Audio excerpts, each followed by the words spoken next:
नमस्कार दोस्तों, technical coaching class के यूट्यूब चैनल पे मैं सुभाष जयपाल आपका एक बार पुनः स्वागत करता हूं। दोस्तों, जो इलेक्शन थ्योरी का अपने जो क्रैश कोर्स स्टार्ट किया था, आज अपने उसकी नेक्स्ट क्लास करेंगे। और एक मैंने सूचना आपको दे दी है, आज फिर बता रहा हूं आपको। दिनांक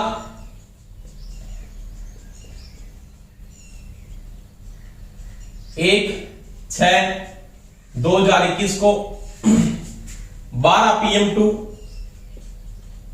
2 PM के बीच आपका नेक्स्ट टेस्ट होगा। और इसके बीच में सभी बच्चे जो टेस्ट को अटेंड करना चाहते हैं, इस दिन की मेरिट लिस्ट बनेगी तो मेरी टाइमिंग आपको बता दो। बस इस टाइम के बीच में पेपर देंगे, उनकी मेरिट लिस्ट में बढ़ाऊंगा। तो ये चीज का दोस्तों ध्यान रखनेगा। 12 टू 2 PM के बीच में टेस्ट डाल दिया जाएगा, आपको लिंक मिल जाएगी। जैसे आप कम्युनिटी को खोलोगे तो वहां पे इसकी लिंक दे दूंगा मैं। तो तारीख 1/6/2021 को आपका नेक्स्ट टेस्ट होगा। ठीक है, अपने जो टॉपिक स्टार्ट करने जा रहे हैं उसके बारे में आज पढ़ेंगे। आपकी लगभग ऐसी थ्योरी मैंने कंप्लीट कर दी है, उसमें एक छोटा सा टॉपिक बचा हुआ है, उसके बारे में बात करते हैं। बढ़िया टॉपिक है, कोई समस्या नहीं आएगी। आज पढ़ेंगे एकला यानी सिंगल फेज की शक्तियां।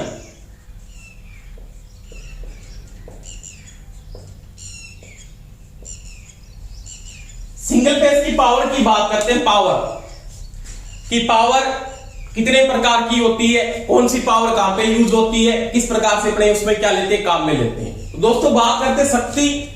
तो शक्तियां अपने पास जो आती है वो 3 प्रकार की शक्तियां अपने यूज होती है। तो कौन सी आती है दोस्तों? आभासी शक्ति।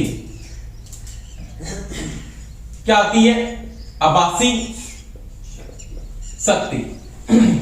इसको क्या बोलते हैं? अपरेंट पावर कहते हैं। अपरेंट पावर को लिखने का जो प्रतीक होता है वो चीज का थोड़ा ध्यान रखना, पीए से लिखा जाता है। पीए का मतलब होता है अपरेंट पावर। 2 नंबर कौन सी पावर आती है आपके पास? वो आती है आपके पास वास्तविक शक्ति।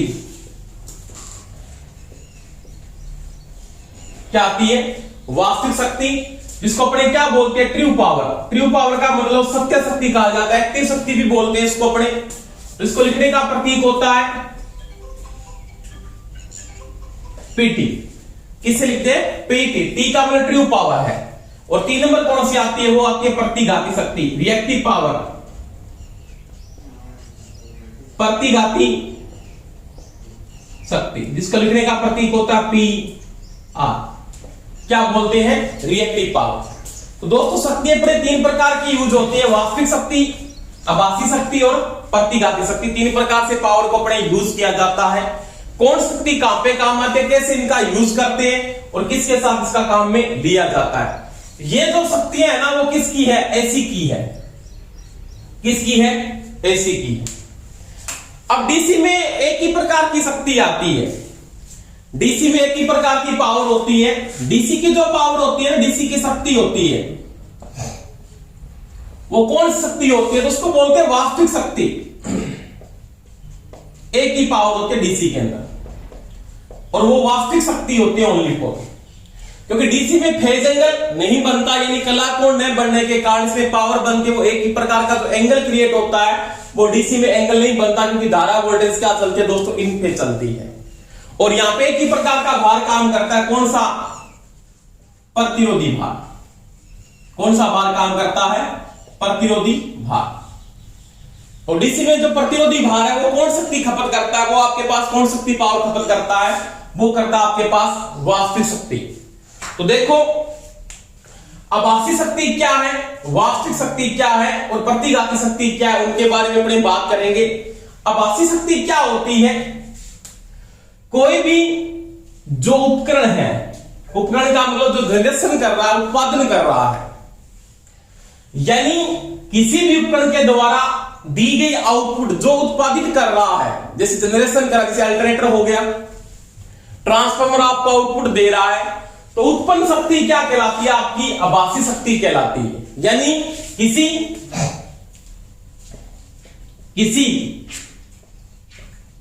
प्रत्यावर्तक के द्वारा दी गई प्रदाय शक्ति या आउटपुट शक्ति,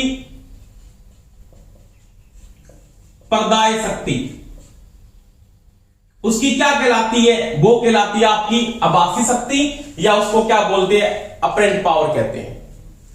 यानी जैसे मेरे पास एक अल्टरनेटर है, अल्टरनेटर ने आपने आउटपुट दी, जैसे अल्टरनेटर आपके पास आउटपुट देने वाला उपकरण है, उसने प्रदाय के द्वारा अपने आउटपुट उससे ली है, उसके द्वारा जो दी गई शक्ति है वो क्या आपके पास अपरेंट पावर क्या कहलाती है? अपरेंट पावर कहलाती है।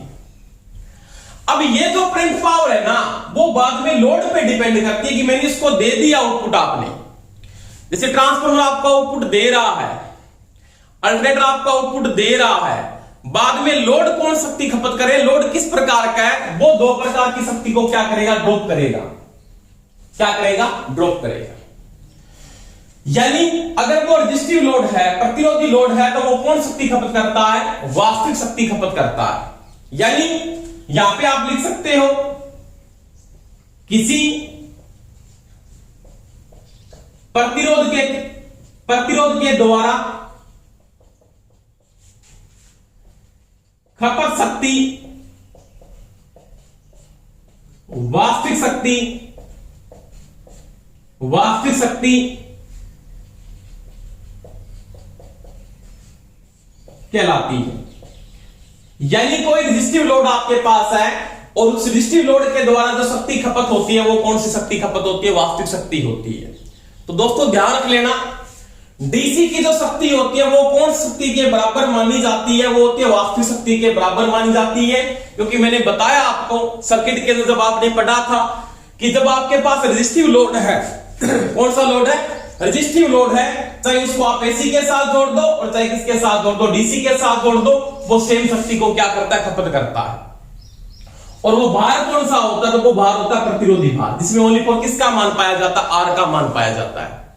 जैसे वहां पे मैंने बात भी की थी, आपने जब आरएमएस वैल्यू को पढ़ा था तो वहां पे आपने दोनों की तुलना की थी, किसकी? एसी राशि की और डीसी राशि की। तो उस समय आपने कौन सा भार लिया था? उस समय आपने रेजिस्टिव भार लिया था, शुद्ध प्रतिरोधी भार आपने लिया था, जिसके रूप में आपने हीटिंग एलिमेंट लिए थे, जैसे नाइक्रोम हो सकता है, टंगस्टन हो सकता है, या कैंथल हो सकता है। उनमें ओनली फॉर आर का मान पाया जाता है, इंडक्टेंस और कैपेसिटेंस का मान नहीं पाया जाता। तो एक ऐसा भार जो ओनली फॉर क्या होता है? प्रतिरोध के कारण जो शक्ति खपत करता है वो उसकी क्या कहलाती है? वास्तविक शक्ति कहलाती है। दूसरी बात, इसके बाद में अगर बात करता हूं प्रतिघाती शक्ति या रिएक्टिव पावर कौन सी है? कि रिएक्टिव घटक, रिएक्टिव का मतलब वो पैदा कर रहे हैं, जो फेज एंगल क्रिएट करवा रहे हैं। फेज एंगल का मतलब कला कौन क्रिएट करवा रहे हैं? जैसे साइन थीटा हो गया, जो फेज एंगल क्रिएट करवा रहे हैं वो आपकी क्या होंगे? प्रतिघाती शक्ति के अंदर आते हैं, जो शक्ति को खपत करके प्लस में दे सकते हैं और माइनस में भी प्रदान करके मेरे को दे सकते हैं। यानी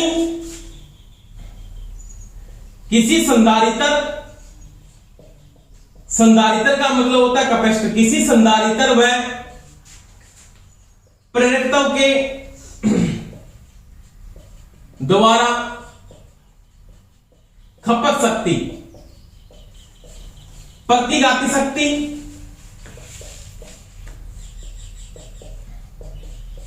कहलाती है। किसी संधारित्र के द्वारा या प्रेरकत्व के द्वारा खपत शक्ति कौन सी है? प्रतिघाती। प्रतिघाती का मतलब क्या होता है? कि सामने से शक्ति को पैदा कर रहा है, मतलब रिएक्टिव कर रहा है। इसका मैं सिंपल में अगर बात करूं, जैसे ये एक इंडक्टर है एल, इंडक्टर के मध्य जो होता है सब प्रेरकत्व का जो मान होता है उसमें क्या होता है? L di बटा dt। इसके कारण ये क्या करता है? इलेक्ट्रोमोटिव फोर्स को क्या करता है दोस्तों? इंड्यूस करता है। यानी जब एक इंडक्टर में L di बटा dt होता है, जिसके सिरों पर इलेक्ट्रोमोटिव फोर्स क्या होता है? इंड्यूस हो जाता है, जिसके कारण इस शक्ति को क्या कर रहा है? पैदा कर रहा है। उसी प्रकार अगर आप कैपेसिटर को देखते हो, संधारित्र को, ये कैपेसिटर है, ये भी क्या करता है? इसमें क्या होता है? I इक्वल टू होता है C dV बटा में क्या होता है? dt। तो ये करंट को क्या करता है? इंड्यूस करता है। दोस्तों प्रतिघाती का मतलब क्या है? कि सामने से शक्ति को पैदा कर देना। तो ये रिएक्टिव पावर यानी रिएक्ट करवाता है, तो ये शक्ति को खपत नहीं करता, ये वास्तविक शक्ति को खपत नहीं करता, ये शक्ति को क्या करता है? पैदा कर सकता है। तो इनका जो शक्ति निर्धारण होता है वो क्या होता है? वो होता है रिएक्टिव पावर। ये रिएक्टिव घटक है शक्ति। तो अपने को प्रश्न में कई बार ये पूछ लेता है प्रेरकत्व किस प्रकार का शक्ति का घटक है, तो वो रिएक्टिव घटक है। अगर मैं इसके फेज एंगल की बात करता हूं, देखो इसमें फेज एंगल अगर आप बात करोगे तो इंडक्टर का फेज एंगल क्या बनता है, ये बनता है, ये भी है और ये आई है, इसमें थीटा एंगल ये बनता है, लेगिंग का बनता है। तो इसका ये थीटा एंगल जब लेगिंग का बनता है तो ये शक्ति किसमें आती है, इसकी पॉजिटिव में आती है पावर, किसमें आती है, पॉजिटिव में आती है पावर। अगर इसकी मैं बात करूं कैपेसिटर की, तो कैपेसिटर किसमें आती है, इसका थीटा एंगल ये बनता है, V है और I है, ये थीटा एंगल इसका, इसकी पावर किसमें आती है, नेगेटिव में आती है। तो वही बात है दोस्तों, अगर दोनों एक साथ जुड़ जाते हैं इसका मतलब Q प्लस में आ रहा है, किसमें आ रहा है, Q माइनस में आ रहा है। अगर इसकी शक्ति मैं मान के चलता हूं ये पॉजिटिव है और ये किसमें है, इसकी नेगेटिव है, तो दोनों की जब दोनों को आपस में जोड़े तुल्य पावर आपके पास क्या आती है दोस्तों, 0 आती है। तो वही बात है, दोनों के दोनों आपके पास रिएक्टिव घटक है शक्ति के। यानी आपको कोई ये पूछ लेता प्रश्न के अंदर कि किसी भी संधारित्र का शक्ति निर्धारण किसमें किया जाता है या प्रेरकत्व का शक्ति निर्धारण किसमें किया जाता है, तो वो कहता है रिएक्टिव पावर में या किसमें बोल के प्रतिघाती शक्ति के अंदर करते हैं। समझ में आ गई मेरी बात। तो ये तो क्या है, आभासी क्या है, किसी प्रत्यावर्तक के द्वारा या जो कोई एसी का पर्दाय उपकरण है, पर्दाय उपकरण, पर्दाय स्रोत बोल सकते हो आप, किसका, एसी पर्दाय स्रोत के द्वारा दी गई आउटपुट शक्ति क्या कहलाती है, उसकी आभासी शक्ति कहलाती है, जिसको बोलते हैं अपरेंट पावर। वास्तविक क्या है, किसी भार के द्वारा, भार किस प्रकार का, प्रतिरोध भार होना चाहिए, रेजिस्टिव लोड होना चाहिए, और किसी रेजिस्टिव लोड के द्वारा खपत की गई शक्ति कौन सी कहलाती है, वास्तविक शक्ति कहलाती है। उसके बाद में अगर बात करता हूं प्रतिघाती शक्ति, किसी प्रेरकत्व या संधारित्र के द्वारा खपत शक्ति या उनका जो शक्ति निर्धारण है वो किसमें करते हैं, प्रतिघाती शक्ति में या किसमें करते हैं, रिएक्टिव पावर। ये रिएक्टिव घटक है शक्ति के दोनों के दोनों। यानी जो एंगल क्रिएट होता है, यानी कला कोण जो पैदा होता है,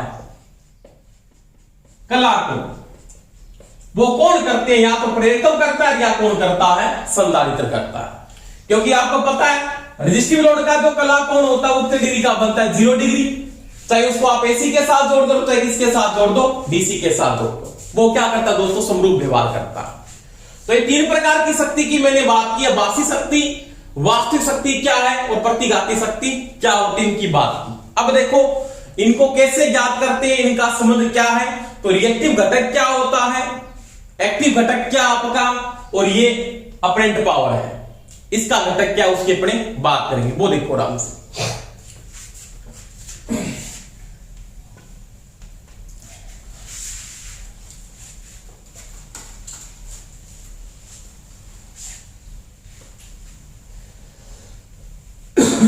अब देखो सबसे पहले मैं बात करता हूं आभासी शक्ति की।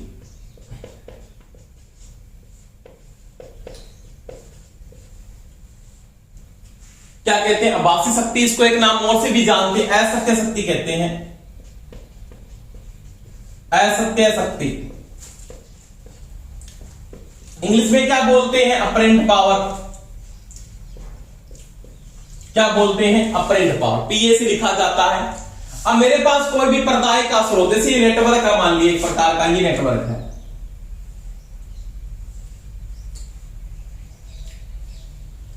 इसको मैंने पर्दाय को इनपुट दी सिंगल फेज की, ऐसी एक फेज दे दिया और यहाँ पे क्या है, न्यूट्रल, यानी सिंगल फेज की क्या दे दिया आपने, ऐसी। अब यहाँ पे जो आपने इनपुट दिया है, इसको क्या दिया, इनपुट। इनपुट में आपके पास 2 वैल्यू चल रही है, तो तत्कालिक मान को अगर नोट करें तो वोल्टेज में क्या होता है, Vm sin ओमेगा टी, ये वोल्टेज का मान है, तत्कालिक मान मेंटेन हो रहा है, और तत्कालिक मान में धारा क्या होगी, Im sin ओमेगा टी। ये मैंने आपको समझा दिया पूरा का पूरा। Bm क्या है, मैक्सिमम वोल्टेज है, साइन क्या है, फेज एंगल होता है, थीटा एंगल के साथ चलता है, ओमेगा क्या है, कोणीय आवर्ती है, टी यहाँ पे क्या है, टाइम है। Im क्या है, यहाँ पे धारा का मान है, ये धारा का मान नोट कर रहा हूं। साइन क्या है, ओमेगा के साथ साइन का एंगल है, कोणीय आवर्ती है, टी यहाँ पे क्या है, टाइम है। अब इन दोनों का जो गुणनफल है वो आपकी क्या है, पावर को मेंटेन करिए, इसकी क्या तत्कालिक मान के साथ मान चल रहा है। अब ये इसमें नेटवर्क में जब आपके पास कोई भी किसी भी प्रकार का आपने यहाँ पे कोई भी नेटवर्क आपने यूज किया, इसको यहाँ पे आपने क्या दे दी, इनपुट दी। अब ये जो इनपुट की पावर है, ये जो प्रदाय स्रोत पावर मेरे को दे रहा है, वो आपकी क्या है? वो आपकी आभासी शक्ति है। यानी किसी प्रदाय स्रोत के द्वारा दी गई शक्ति P इक्वल टू, यहां पे मैं क्या लिखता हूं, यानी PA बराबर यहां पे क्या है, तो वो होता है B आर्मेंस I आर्मेंस, दोनों का क्या होता है? गुणनफल होता है, यानी P equal to V into I होता है। परंतु वोल्टेज का ये होता है आरएमएस मान। कौन सा मान होता है? आरएमएस मान। धारा का भी कौन सा मान होता है? आरएमएस मान होता है। तो यहां पे PA का मतलब अपरेंट पावर किसके बराबर है? B आरएमएस इंटू में क्या है? I आरएमएस है। अब इसका जो मात्रक आएगा वो क्या आएगा? इसका मात्रक क्या है? वोल्ट। इसका क्या है? एम्पियर। इसका मात्रक क्या होता है? वोल्ट एम्पियर होता है। क्या होता है? Volt ampere. अब देखो, इसका ये मात्रक आपके पास अगर वोल्ट एम्पियर, इससे बड़ी इकाई में अपने क्या यूज करते हैं? किलो वोल्ट एम्पियर में आ गया। एमवीए भी आता है, उसकी बात करेंगे। इससे पहले मैं बात करता हूं, अगर ऑप्शन में आपको ये नहीं दिया तो आपको वो ये भी दे सकता है। क्या? PA equal to B RMS किसका? ये ऑप्शन दिया था एक बार कि अपरेंट पावर किसके बराबर है। तो सबसे पहले मैं अगर बात करूं इसको शिखर मान के साथ, यानी मैक्सिमम मान के साथ वो चल सकता है धारा वोल्टेज के। तो मैं यहां पे नोट की मैंने बात को, तो B आरएमएस बराबर होता है क्या? B P का मतलब मैक्सिमम वैल्यू बटा में क्या होता है? √2 होता है। समझ में आई मेरी बात? यानी B आरएमएस बराबर होता है B पीक बटा में √2। इसका मतलब B आरएमएस किस जगह मैं ये लिख सकता हूं, बिल्कुल आप लिख सकते हो। और I आरएमएस किस जगह फिर क्या लिख सकते हो? I आरएमएस किस जगह आप लिख सकते हो? I पीक बटा में √2। तो दोनों कंडीशन आपके पास सही है। आप ये भी लिख सकते हैं, इसकी जगह आप ये भी लिख सकते हैं। तो देखो क्या लिखूंगा, B पीक बटा में √2 इंटू I पीक बटा में √2। कोई समस्या नहीं है। अब देखो, इसको उसने ऑप्शन में से लिख दिया था BA बराबर B पीक इंटू में, यानी B पीक इंटू में I पीक बटा में √2 को √2 से गुणा किया तो क्या आएगी वैल्यू? आपके पास 2 आएगी। इसका मतलब भी क्या होगा? आपके पास वोल्ट एम्पियर होगा। क्या होगा दोस्तों? Volt ampere. तो PA बराबर वो ये भी लिख सकता है, ये ऑप्शन एक बार दिया था कि पीक मान दे दिया और वो पूछता है इसकी पावर किसके बराबर होगी। पीक के साथ आपको बटा में 2 लगाना पड़ेगा। कैसे आया वो समझ में, यहां पे आपको समझा दिया। यानी कोई प्रदाय स्रोत का मतलब आपके पास अल्टरनेटर हो सकता है, प्रदाय स्रोत में आपके पास ट्रांसफार्मर हो सकता है या प्रणामित्र हो सकता है। उसके द्वारा दी गई आउटपुट शक्ति जो आप ले रहे हो उससे, वो आपकी क्या? आभासी शक्ति। और वो किसके बराबर होती है? वो इसके बराबर होती है। अब देखो, अगर मैं इसको बड़ी इकाई में कन्वर्ट करता हूं तो बड़ी इकाई में आप क्या लिख सकते हो? PA बराबर मैं ये भी लिख सकता हूं ना, ये वोल्ट एम्पियर है, तो इसको मैं लिख सकता हूं B आरएमएस इंटू में I आरएमएस बटा में क्या हो जाएगा? 1000। तो इसका जो मात्रक आएगा वो क्या आ जाएगा आपके पास दोस्तों? आ जाएगा KVA, किलो वोल्ट एम्पियर। अगर इससे बड़ी इकाई में कन्वर्ट करता हूं तो PA बराबर मैं ये लिख सकता हूं B आरएमएस इंटू में I आरएमएस बटा में अगर 10 की पावर 6 लगा देते तो मात्रक आ जाता है MVA, यानी मेगा वोल्ट एम्पियर। क्या आ जाता है? Mega volt ampere. जैसे आपके पास अल्टरनेटर आता है KVA में आ जाता है, उससे बड़ी इकाई क्या? MVA आती है। जैसे आपके पास प्रश्न पूछता ना कई बार, किसी प्रत्यावर्तक या किसी अल्टरनेटर का शक्ति निर्धारण किस में किया जाता है? तो छोटी इकाई में वोल्ट एम्पियर हो सकता है, उससे बड़ी इकाई में किलो वोल्ट एम्पियर हो सकता है, उससे बड़ी इकाई में मेगा वोल्ट एम्पियर भी हो सकता है। तो ये क्या है? ये किसी प्रदाय के द्वारा आप आउटपुट ले रहे हो, वो पावर है। अब लोड को मिलने के बाद लोड किस प्रकार की पावर को खपत कर रहा है, वो उसके फेज एंगल पे डिपेंड करेगा, किस प्रकार का वो फेज एंगल बना के चलता है, उसकी मैं बात करता हूं। उसके बाद देखो, आप वास्तविक शक्ति के अंदर पढ़ेंगे अपने 2 नंबर। ये मैंने आभासी की बात की। इसके बाद देखो वास्तविक शक्ति में क्या बात करता है। 2 नंबर बात करेंगे वास्तविक शक्ति।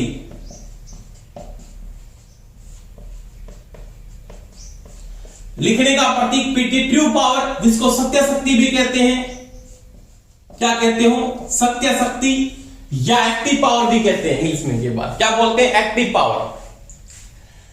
ये अपरेंट पावर है, वो एक्टिव पावर है। दोनों को PA से नहीं लिखा जा सकता, क्योंकि ट्रू का मतलब सत्य शक्ति, क्या बोलते हैं, सत्य शक्ति, वैसे इसको इंग्लिश में एक्टिव पावर के नाम पे जानते हैं, एक्टिव पावर।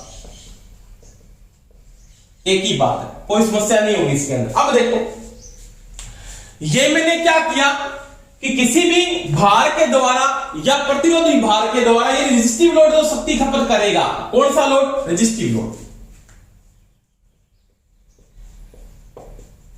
प्रतिरोध के द्वारा जो शक्ति खपत होती है वो आपकी क्या है, वास्तविक शक्ति है। क्या है, वास्तविक शक्ति। अब वास्तविक शक्ति का जो घटक है वो क्या होता है, कोस फाई होता है। इसका जो घटक होता है वो क्या होता है दोस्तों, कोस फाई। वास्तविक शक्ति का ये घटक है, क्या है, कोस फाई। क्योंकि मैंने एक बात की थी, एसी के अंदर आपके पास लोड एक ही प्रकार का नहीं हो सकता, दोनों लोड मिक्स होके आ सकते हैं। जैसे आरएल सर्किट आ गया, आरसी आ गया, आरएलसी हो गया, तो उस समय आपका रेजिस्टिव लोड अकेला काम नहीं करता, तो उस समय आपको इसका घटक लेके चलना पड़ता है। जो रेजिस्टिव लोड का घटक है उसको क्या बोलते हैं, अपने कोस फाई बोलते हैं। क्या बोलते हैं, कोस फाई। यानी आप क्या करो, अपरेंट पावर है उसको उसके घटक से गुणा कर दो। किसके घटक से, वास्तविक शक्ति के घटक से। यानी क्या लिखूंगा मैं कि अगर आपको ट्रू पावर निकालनी है, ट्रू का मतलब सत्य शक्ति निकालनी है, तो जो आपके पास पर्याय शक्ति है, अपरेंट पावर है, उसको क्या कर दो, वास्तविक शक्ति के घटक से क्या कर दो, गुणा कर दो। आपके पास कौन सी वैल्यू आ जाएगी, उसकी वास्तविक शक्ति प्राप्त हो जाती है। अब वास्तविक शक्ति का घटक कोस फाई क्या होता है, वो आपको पता है दोस्तों, क्या है, पावर फैक्टर। क्या होता है, पावर फैक्टर, जिसको अपने क्या बोलते हैं, शक्ति गुणक कहा जाता है। तो मैं लिख सकता हूं ट्रू पावर किसके बराबर है, तो पीए इंटू क्या है, कोस फाई है। बिल्कुल सही बात है। इसको आप ये भी लिख सकते हो बाद में, पीटी इक्वल टू पीए किसके बराबर है, पीए बराबर है B R means I R means into में क्या है, कोस फाई, इंटू में क्या है, कोस फाई। यानी ये अपरेंट पावर थी, अपरेंट पावर का घटक आपने वास्तविक शक्ति के घटक से उसको गुणा किया, तो आपके पास कौन सी शक्ति आ रही है, इसकी ट्रू पावर आ जाती है। कौन सी आ जाती है दोस्तों, ट्रू पावर। तो उसकी ट्रू पावर मैंने यहां से क्या कर ली, ज्ञात कर ली। यानी PT equal to B R में इंटू आई आर में इंटू में क्या होता है, कोस फाई होता है। अगर आपको ऑप्शन में ये नहीं दिया हुआ तो उसकी जगह वो ये भी लिख सकता है, पीए बराबर पीटी बराबर में क्या लिख सकते हो, बी पीक इंटू में क्या, आई पीक इंटू में क्या, कोस फाई बटा में क्या लगा सकते हो, 2 लगा सकते हो। क्या लगा सकते हो, 2। अब देखो ये भी इसके बराबर है, बिल्कुल बराबर। अब इसका जो मात्रक आएगा वो क्या आएगा, वाट आएगा। क्या आएगा, वाट। अगर बड़ी इकाई में कन्वर्ट करोगे तो क्या आएगा, किलोवाट आएगा। उसके बाद मेगावाट हो सकता है, जो क्या है, किसी भी भार का जो शक्ति निर्धारण किया जाता है। बहुत बार प्रश्न आता है ना ऐसे, किसी लोड या किसी भार का जो शक्ति निर्धारण किया जाता है वो किस में किया जाता है, तो वो करते हैं वाट में, या क्या करते हैं, किलोवाट में करते हैं। लोड कभी एम्पीयर में नहीं दिया जाता। लोड भार यानी लोड धारा किस में आती है, वो तो एम्पीयर में आती है, परंतु लोड का जो निर्धारण है या शक्ति का जो निर्धारण है या भार का जो निर्धारण है वो किस में करते हैं, वाट में करते हैं। बड़ी इकाई क्या होती है, किलोवाट, और उससे बड़ी इकाई क्या होती है, मेगावाट। इसमें ये भी कन्वर्ट करके मैं लिख सकता हूं ना, इसको आप ये भी लिख सकते हो, पीटी बराबर में बी आर मीन्स इंटू में आई आर मीन्स इंटू में कोस फाई, अगर बटा में 10 की क्या है, 3 है, इसका मतलब 1000 है, इसका मतलब मात्र किस में आ जाएगा, किलोवाट। अगर मेगावाट में कन्वर्ट करोगे 10 की क्या लगा दो, भाग में 6 लगा। तो ये दोस्तों मैंने किसकी बात की, वास्तविक शक्ति की बात की। अब आप बोलो कि प्रतिरोधी लोड है तो उसका पावर फैक्टर तो आप अगर 1 लो, परंतु जरूरी तो नहीं वो प्रतिरोध लोड हो। उसके साथ अगर आरएल होगा तो उसका पावर फैक्टर फिर 1 आएगा नहीं। जैसे पावर फैक्टर 0.6 लेगिंग आ रहा है, 0.9 आ रहा है, 0.8 आ रहा है, उसके साथ आपकी वैल्यू क्या हो रही है, चेंज हो रही है, क्योंकि इसका जो घटक है वास्तविक का वो क्या है, कोस फाई होता है। समझ में आई मेरी दोस्तों बात। तो ये आपका पावर फैक्टर, यानी आभासी शक्ति को अगर शक्ति गुणक से गुणा कर देते हो तो उसकी कौन शक्ति प्राप्त होती है, वास्तविक शक्ति, या उसको क्या बोलते हैं दोस्तों, एक्टिव पावर, या उसको क्या बोलते हैं, ट्रू पावर कहा जाता है। तो ये मैंने किसकी बात की, वास्तविक शक्ति की बात की। उसके बाद देखो 3 नंबर में अगर इसमें बात करता हूं तो वो बात करेंगे अपने इसके बाद प्रतिघाती शक्ति की, जिसको बोलते हैं रिएक्टिव पावर। किसकी बात करेंगे, प्रतिघाती शक्ति।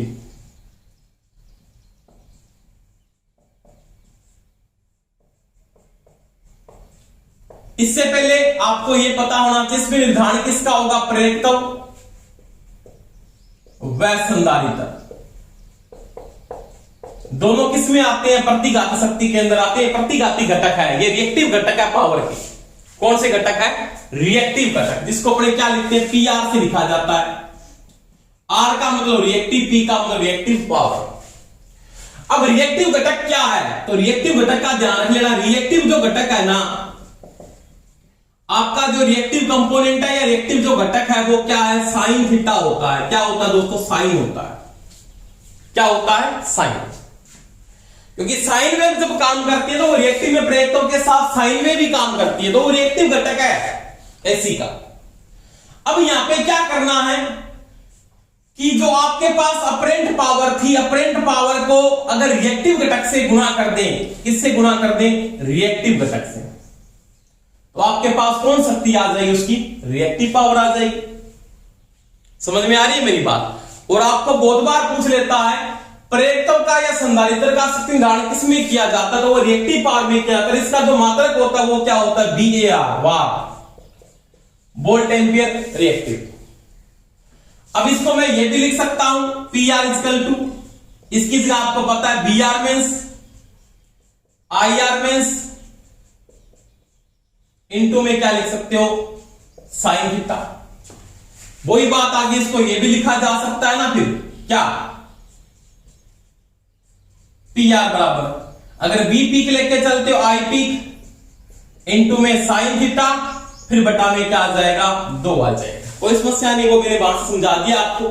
अब इसका मात्रक ये तो VAR है, इससे बड़ी इकाई क्या हो सकती है, तो वो ये भी हो सकती है BR मींस इनटू में IR मींस इनटू में साइन थीटा, बटा में क्या हो जाएगा, अगर 1000 लगाते हो तो इसका मात्रक क्या आ जाएगा, kVAR। क्या आ जाएगा, kVAR। अगर आप 10 की 6 लगाते हो PR इक्वल टू, आप ये लिख देते हो BR means IR means into में साइन थीटा, बटा में 10 की पावर 6, तो इसका मात्रक आ जाएगा MVAR। तो ये आपका रिएक्टिव पावर है जो प्रेरकत्व का निर्धारण किया जाता है। बहुत बार प्रश्न ये आता है कि प्रेरकत्व या संधारित्र का निर्धारण किसमें किया जाता है, तो ऑप्शन ए बार हो सकता है, KVR हो सकता है, उससे बड़ी इकाई MVR हो सकती है। ये चीज का दोस्तों ध्यान रख लेना। और रिएक्टिव घटक कौन सा है, तो रिएक्टिव घटक है साइन थीटा। क्या है, साइन थीटा। और एक्टिव घटक कौन सा है, कोस थीटा है। ये चीज का भी ध्यान रख लेना। तो ये दोनों मैंने बातें आपको बता दी, तीनों का ये संबंध है आपस में, और कौन सा संबंध किसके साथ होगा वो बात करेंगे अपने। समझ में आई दोस्तों मेरी बात।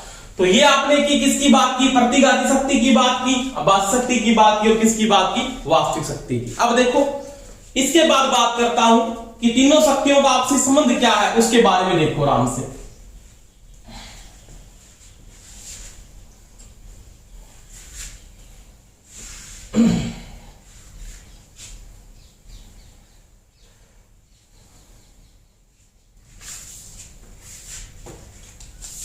एकल कला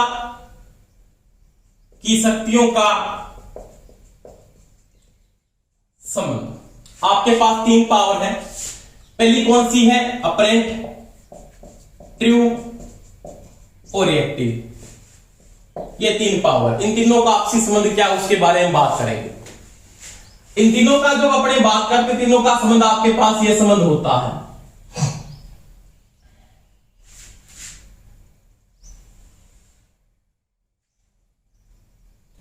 ये थीटा एंगल है, ये इसका पावर फैक्टर होगा, उसकी वैल्यू को मेंटेन करके चलेंगे। आधार पे क्या होगा, ये आधार है, ये तो इसकी होती है अपरेंट पावर हमेशा ही। आपको पता लंब पे कौन आता है, लंब पे रिएक्टिव घटक आता है हमेशा, PR होगा। यहां पे आपने पढ़ा ना, RL सर्किट पढ़ा था, RC पढ़ा था, RLC पढ़ा था। तो लंब के ऊपर जैसे ये वैल्यू बनाई थी मैंने, आपको याद होगा ऐसे। तो यहां पे तो डिस्टेंस के साथ चल लेते हैं, यहां पे किसके साथ, ये किसका आएगा, तो ये कैपेसिटर का आ जाएगा, और ये किसका आएगा, तो ये किसका आएगा, इंडक्टर का आ जाएगा। ये फिगर मैंने बताए थे, आपको याद हो तो। अगर वो सीरीज है या वो पैरेलल है तो वो बातें आपने बातें की थी। अब देखो यहां पे क्या होगा, आपके पास ट्रू पावर होगा। अब ये थीटा एंगल है ना, ये थीटा एंगल ये कोस के बराबर है। आपने पढ़ा होगा पाइथागोरस प्रमेय के अंदर, इन तीनों का जब मैं अगर संबंध बनाता हूं तो तीनों का क्या संबंध है, तो आपने पढ़ा कर्ण स्क्वायर बराबर क्या होता है, आधार स्क्वायर प्लस में क्या होता है, लंब स्क्वायर होता है। अब देखो कर्ण पे क्या है, तो पी ए स्क्वायर बराबर में क्या आ जाएगा, P R square, sorry PT square plus में क्या आ जाएगा, पी आर स्क्वायर। ये संबंध है। और पी ए बराबर क्या लिख सकता हूं, तो लिख सकता हूं रूट पीटी स्क्वायर प्लस में पी आर स्क्वायर का रूट हो जाएगा। अगर आपको कोई ये पूछ ले पीटी किसके बराबर है, तो पीटी बराबर क्या हो जाएगा, पी ए स्क्वायर माइनस में पी आर स्क्वायर का रूट हो जाएगा। आपको पूछ ले पी आर किसके बराबर है, तो पी आर बराबर हो जाएगा क्या, पी ए स्क्वायर माइनस में पीटी स्क्वायर का रूट हो जाएगा। तो ये तीनों का आपसी संबंध है, ये दे सकता है, ये दे सकता है, ये भी दे सकता है। तीनों में कोई समस्या आपके पास होनी नहीं चाहिए कि तीनों शक्तियों का आपसी संबंध क्या है। तो तीनों संबंध में दो दी है, तो तीसरी आप ज्ञात कर सकते हो। अब देखो आपको घटक निकालना है, इसका घटक का मतलब साइन थीटा। आपको कोई पूछे एक्टिव घटक किसके बराबर है, साइन थीटा। आपने पूछा था एक्टिव घटक में क्या आता है, एक्टिव घटक कौन सा है, तो वो कोस थीटा। कौन सा है, कोस थीटा, कोस थीटा। अब कोस में आपने पढ़ा है, कोस बराबर क्या होता है, कोस बराबर होता है धार बटा में क्या होता है कर्ण, क्योंकि आपने त्रिकोणमिति पढ़ा होगा, लाल बट्टा कक्का पढ़ा है ना, लाल बट्टा कक्का क्या पढ़ा है, लाल बट्टा कक्का। तो कोस इक्वल टू धार बटा में क्या होता है, कर्ण होता, तो धार बटा में क्या लिख देंगे, कर्ण लिख देंगे। तो कोस इक्वल टू मैं ये लिख सकता हूं क्या, आधार पे क्या है, आधार पे आपके पास है पीटी, ट्रू पावर बटा में क्या हो गया, क्या हो गया, पी ए। तो ये कोस के बराबर है।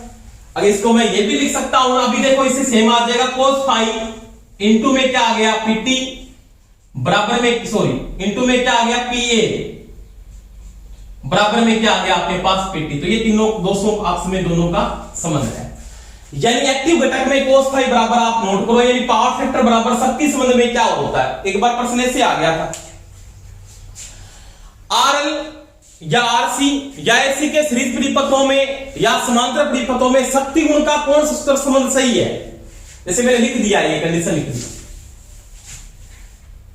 एसी के समांतर व सीरीज दोनों में कोस फाइव के बराबर है। यह संबंध मेरे को यहां पे क्या करना है दोस्तों, लागू करना है। देखो इसने क्या पूछा, एसी के समांतर परिपथ व सीरीज परिपथ में दोनों में कोस फाइव के बराबर है। ऑप्शन में आपको ये दे दिया, मान लिया ए में दे दिया जी बटा में वाई, बी में आपको दे दिया आर बटा जेड, सी में आपको दे दिया जेड बटा आर, और डी में आपको दे दिया इसने ऑप्शन में पीटी बटा में पी।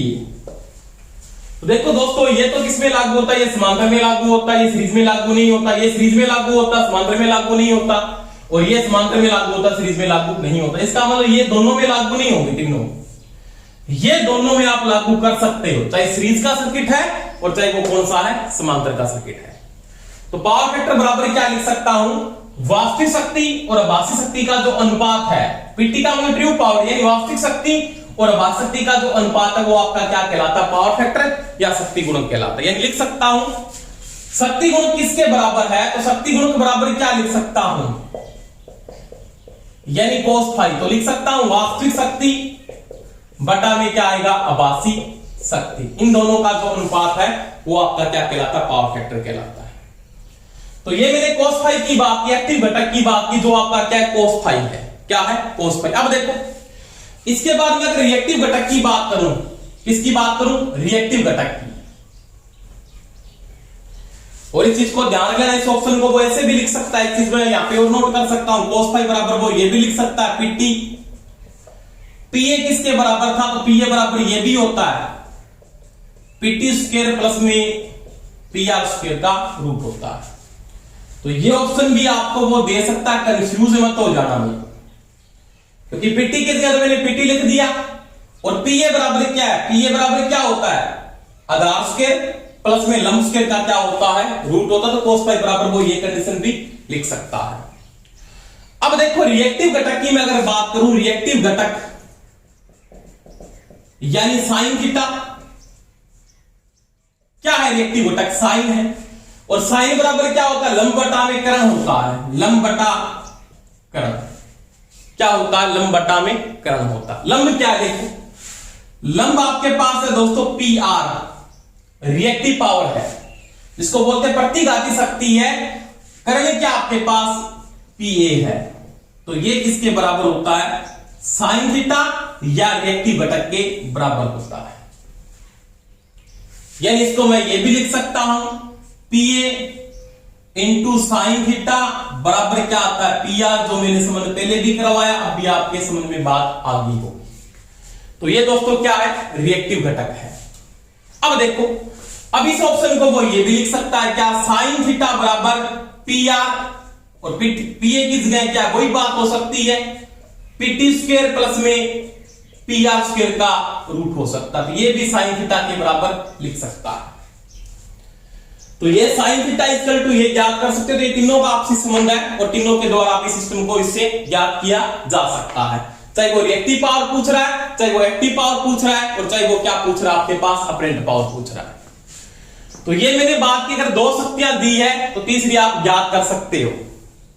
जैसे मेरे को पावर फैक्टर का मान दे दिया, क्या दे दिया, पावर फैक्टर का मान दे दिया, अपरेंट पावर दे दी, तो आप वास्तविक शक्ति को ज्ञात कर सकते हो, और जैसी वास्तविक शक्ति आ जाएगी तो आप अभाज्य शक्ति सी वहां से निकाल सकते हो। अगर दो शक्तियां दी है और दो के साथ अगर पावर फैक्टर का मान नहीं दिया है तो पावर फैक्टर ज्ञात कर सकते हो, आप रिएक्टिव घटक को ज्ञात कर सकते हो, साइन थीटा को आप ज्ञात कर सकते हो। तो ये तीनों का संबंध है। कैसे प्रश्न को पूछ सकता, किसी प्रकार से आपको प्रश्न पूछे तो आप उसका उत्तर दे सकते हो। अब देखो, कई बार प्रश्न इस प्रकार से पूछ लेता है कि दोनों शक्तियों का मान बराबर हो जाए, यानी ऐसे सिस्टम में प्रश्न आ जाता है। मान लिया एक बार भी पूछा था इस फैक्टर के अंदर प्रश्न में, पेपर में प्रश्न आया था, उनका क्या संबंध होता है वो मैं बात करता हूं, आराम से बोर्ड पे देख लेना।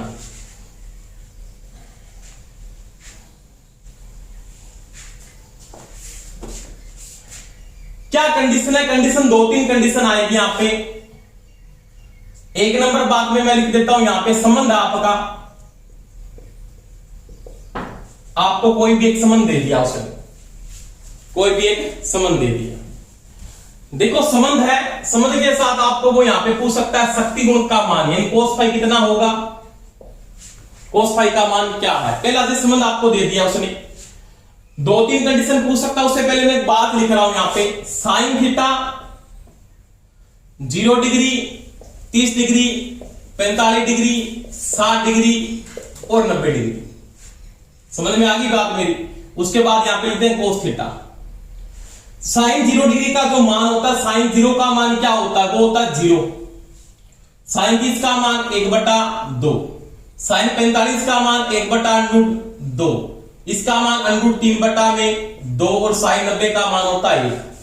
साइन होता है वो कोस का उल्टा होता है 1, √3/2, 1/√2 और यहां पे 1/2 बराबर में 0। इसके साथ वैल्यू यहां पे क्या आ जाएगी, बाद में 0 आ जाएगी। तो ये साइन और कोस का संबंध है। अब आपको प्रश्न में ये पूछ लेता है, इस प्रकार का प्रश्न आ गया। मान लिया पहला कंडीशन उसने ये बोल दी कि अगर पी ए का मान पी आर के बराबर है तो परिपथ का पावर फैक्टर क्या होगा, ज्ञात कीजिए। यानी अपरेंट पावर है वो रिएक्टिव पावर के बराबर है, और उस समय भार किस प्रकार का हो सकता है यह भी पूछ सकता है, लोड किस प्रकार का है। तो देखो पीए बराबर क्या होता है, पीए बराबर क्या होता है, पीए बराबर होता है वीआई, यानी बी आर में आई आर में होता है ना, और पी आर बराबर क्या होता है, तो वो होता है वीआई साइन थीटा। अब अगर इन दोनों का मान बराबर करना है मेरे को, यानी अपरेंट पावर रिएक्टिव पावर के क्या होगी, बराबर होगी। इसका मतलब ट्रू पावर तो 0 होगी। यह बराबर तभी हो सकता है ना जब क्या हो जाए कि पीए बराबर क्या होता है, आपने पढ़ा पीटी स्क्वायर प्लस में पी आर स्क्वायर। इसका जब आप क्या करोगे, रूट करोगे, इसकी वैल्यू इसके बराबर, इसको मान 0 मानना पड़ेगा। इसका मतलब ट्रू पावर तो क्या है, 0 आ रही आएगी बिल्कुल। तो मेरे पास इन दोनों की बात करूं मैं, यहां पे साइन थीटा को अगर निकालता हूं तो साइन थीटा की वैल्यू मेरे पास 1 आएगी। देखो आराम से लिखा आपने, साइन थीटा बराबर क्या होता है? तो साइन थीटा बराबर क्या है? आपके पास रिएक्टिव पावर बटा में अपरेंट पावर, यही होता है ना साइन बराबर। अब देखो ये वैल्यू इसके बराबर है, इसका मतलब साइन का मान क्या आ रहा है? 1 आ रहा है। क्या आ रहा साइन का मान? 1। और जब साइन का मान 1 होता है तो कोस का मान क्या होता है? 0। इसका मतलब कोस की वैल्यू क्या आएगी? यहां पे लिखता है कोस की वैल्यू क्या आएगी आपके पास, यानी पावर फैक्टर होगा, यानी जो पीएफ होगा उस समय वो कितना होगा? तो वो होगा दोस्तों 0। क्या होगा? 0। क्योंकि जब क्या होता है, पीए का मान पीआर के बराबर हो जाता है, तो आपके पास साइन का मान जब 1 आता है तो कोस का मान उस समय क्या होता है? 0 होता है। तो कोस की वैल्यू आएगी 0, यानी पावर फैक्टर होगा वो 0 होगा। अगर आपको कोई यहां पे पूछ लेता कला कोण पूछ लेता, और यहां पे कला कोण, तो वो कितने डिग्री का है? 90 डिग्री। 90 डिग्री को पाई बटा 2 डिग्री लिख सकता है। भार किस प्रकार का है? तो यहां पे भार होगा ना, जो भार वो या तो होगा शुद्ध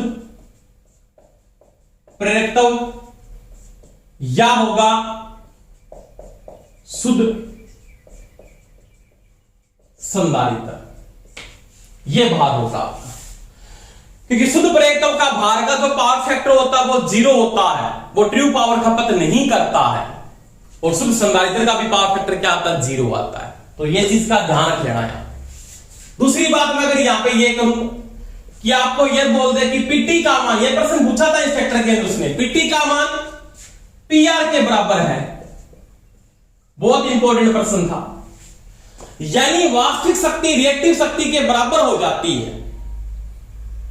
इसका मतलब यह बात है कि जिस एंगल के ऊपर साइन थीटा का मान कोस थीटा के बराबर हो जाए, क्योंकि आपने पढ़ा है, क्या पढ़ा है? पीटी बराबर बीआई कोस थीटा और पी आर बराबर बीआई साइन थीटा। ये तो दोनों में ही बराबर है, यहां पे भी है, यहां पे भी आई है तो आई भी है। इसका मतलब साइन कोस के क्या आना चाहिए? बराबर आना चाहिए। और साइन कोस के बराबर कब होता है? देखो साइन कोस के बराबर होता है 45 डिग्री एंगल के ऊपर। कितने डिग्री पर? 45 डिग्री पर। उस समय पावर फैक्टर का मान 1 बटा क्या होता है? √2 होता है। उसमें रिएक्टिव घटक और आपका जो एक्टिव घटक है वो दोनों के दोनों क्या रहते हैं? बराबर रहते हैं 45 डिग्री एंगल के ऊपर। उस समय कला कोण कितने डिग्री का? आपका जो पावर फैक्टर आएगा वो 1 बटा √2 आता है। ऑप्शन में उसने ये नहीं दिया, जिसका मान होता 0.707। पावर फैक्टर का मान क्या होगा? 0.707 होगा।